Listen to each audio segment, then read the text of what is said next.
Jalapeno Sausage Balls. This retro classic party food gets a spicy kick with the addition of jalapeno peppers. Super easy to make with only 5 ingredients needed.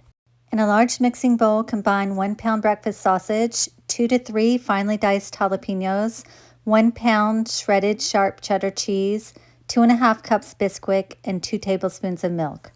Use an electric mixer to mix everything together really well and then shape into balls and place on greased baking sheets. If you have a small cookie scoop, it makes this process really easy. Bake for 20 to 24 minutes and then serve as is or with some ranch for dipping. These jalapeno sausage balls are always a party favorite. Find this recipe and many more at spicysouthernkitchen.com. And if you give a recipe a try, please leave a comment and let me know how you liked it.